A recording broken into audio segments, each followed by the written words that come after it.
GNV, c'est ce qui veut dire Grandi Navi Veloci, c'est-à-dire les navires à grande vitesse. Alors, Grandi Navi Veloci, dont on représente nous en Tunisie depuis sa création en 1993, puisque M. Aldo Grimaldi, qui était l'ancien propriétaire, a créé cette compagnie en 1993, et la première escale qui a eu à la Goulette a été en 1994, et on était l'agent. Donc M. Aldo Grimaldi a créé cette société pour faire quelque chose qui était très innovant à l'époque, c'est-à-dire c'était pas du car ferry, c'était du cruise ferry. C'est-à-dire c'était un confort de croisière pour faire des traversées. Il a été le premier à faire ça, et après il a été suivi par d'autres, donc en 1993. En 2011, donc presque 20 ans plus tard, c'est M. Aponte, donc le propriétaire de MSC Group à Genève, qui est le propriétaire d'MSC Conteneurs, MSC Croisière, est rentré au capital, et en 2015-2016, et a pris l'intégralité du capital de GNV. Donc aujourd'hui, on peut dire que GNV, au niveau capitalistique, est une filiale à 100% du groupe MSC. Ça, c'est sur l'aspect capitalistique. Donc je vous dis, ça a été créé en 92. Aujourd'hui, nous sommes l'agent depuis qu'ils ont commencé la ligne sur la Goulette, et ils ont commencé la ligne sur la Goulette régulière, pas spot, régulière. Ils l'ont commencé en juin 2002. Donc on peut dire que ça fait 15 ans, presque 15 ans, en juin prochain, ça fera 15 ans, qu'on fait Gênes, la Goulette, et ça fait 14 ans qu'on fait Civitavecchia, Palerme, la Goulette. Il y a la compagnie a 11 navires à aujourd'hui, 11 navires en cruise ferry et car ferry. Elle brasse, elle a en main, elle transporte 3 millions de passagers par an sur la Méditerranée. Alors à partir de Gênes, il dessert la Sardaigne, la Sicile, le sud d'Italie, et depuis 1 an et demi, l'Albanie à partir du port de Bari. Et de l'autre côté, il transporte aussi sur Sète, à partir de Sète, l'Espagne et le Maroc. Donc en gros, c'est l'ensemble de la Méditerranée occidentale qu'on couvre. Il reste encore des lignes à faire, mais bon, ça c'est dans les projets de GNV.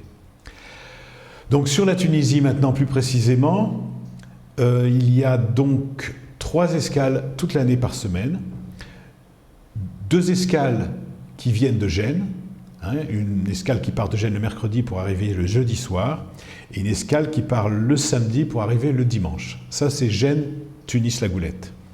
Et il y a une autre ligne régulière qui part de Civitavecchia le samedi, qui fait ensuite Palerme, et qui vient le samedi soir à Tunis. Donc ça, c'est du régulier. On rajoute une escale pendant les 3 mois de saison, c'est-à-dire du 15 juin au 15 septembre. Il y a 4 escales semaine qui changent en fonction des départs ou des arrivées et des départs. Voilà. Donc ça, c'est en gros sur la Tunisie. Les navires de GNV ont une capacité entre 2200 et 3000 passagers. En général, comme la Superbe et la Suprême, c'est des navires de 3000 passagers qui desservent durant la haute saison. Donc ça fait 3000 passagers, 800 voitures, 820 voitures en capacité. Voilà, en gros, ce que je peux dire sur GNV, sur la compagnie. Alors, c'est pratiquement le premier en passagers sur la Méditerranée. Et je pense que, compte tenu du nouvel actionnaire, qui est un armateur qui n'a plus rien à prouver à personne, puisque c'est quand même MSC, c'est le 2e en container mondial, le 2e après Maersk, qui est quasiment presque ex-aequo, mais et c'est le 4e aujourd'hui en croisière, qui risque de devenir le 3e très rapidement, voire au-delà, puisqu'il a commandé 2 magnifiques navires paquebots à Saint-Nazaire, en France. Donc il va très vite monter. Donc là, maintenant, la traversée et le passage est sa nouvelle activité, on va dire. Alors ça fonctionne avec des réseaux. Ça fonctionne avec un réseau. Alors en Europe, c'est-à-dire Italie, Allemagne, France, il y a des agences en propre GNV qui commencent à s'installer, comme en France. Ils ont ouvert une agence à Paris, GNV, pas par une agence de voyage, GNV. Ils vont ouvrir certainement à Lyon bientôt. Donc des agences en propre. Et puis il y a un réseau d'agences de voyage, bien sûr, qui fonctionne en France, qui fonctionne aussi en Allemagne et qui fonctionne en Italie. Il y a un gros réseau de vente en Italie qui fonctionne, comme Blue Vacanze, qui est un réseau italique qui appartient au groupe MSC aussi, et qui comporte, je crois, 800 agences de voyage. Mais toutes les agences de voyage italiennes vendent GNV. Bon. En Tunisie, nous avons un réseau, c'est nous en tant qu'agent général, qui sommes le vis-à-vis de 80 agences de voyage en Tunisie, réparties sur le territoire entre Bizerte, Tabarka et Mednine, Gabès, Madia, enfin toute la région, aussi Bouzid. Et donc nous vendons le produit GNV à travers ce réseau d'agences de voyage. Donc ça c'est notre, je dirais, principale activité. On vend bien sûr en direct à la Goulette ou au port, mais bien sûr une grosse partie du chiffre d'affaires est faite par les agences de voyage. Notamment par aussi notre agence de voyage au Colisée, qui vend beaucoup sur Tunis. Donc voilà. Donc c'est ce réseau que nous manageons, que nous essayons de pousser à la vente et essayant de manager, de gérer au mieux pour la compagnie et pour eux. Alors, je confirme que M. Vago, qui est le président de MSC Croisière et qui est aussi le président du conseil de gestion de GNV, est venu avec M. Catani, qui est l'administrateur délégué de GNV, et avec M. Souprani, qui travaille à MSC Croisière. Ils sont venus tous les trois rencontrer le chef du gouvernement, M. Youssef Chahed, et Mme la ministre, Mme Loumi, qui est ministre du Tourisme, principalement.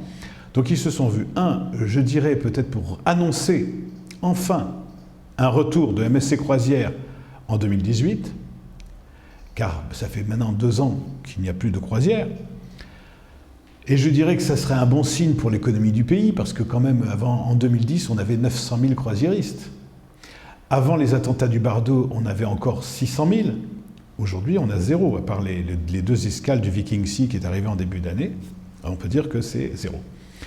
Donc je dirais qu'il est temps qu'il se passe quelque chose pour un peu l'économie, pour tout le monde, pour tous les opérateurs qui travaillent autour des croisières.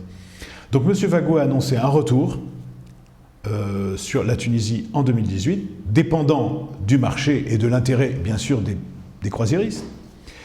Et aussi, éventuellement, a voulu montrer et démontrer l'intérêt que le groupe MSC a pour la Tunisie et pour des investissements en Tunisie, participer.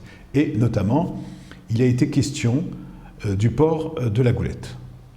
Alors, comment je pense que je ne peux pas trop en dire et je ne sais pas tout, mais je sais qu'en tout cas, l'intérêt est évident pour MSC, qui a toujours été un partenaire et qui a toujours été présent, comme GNV.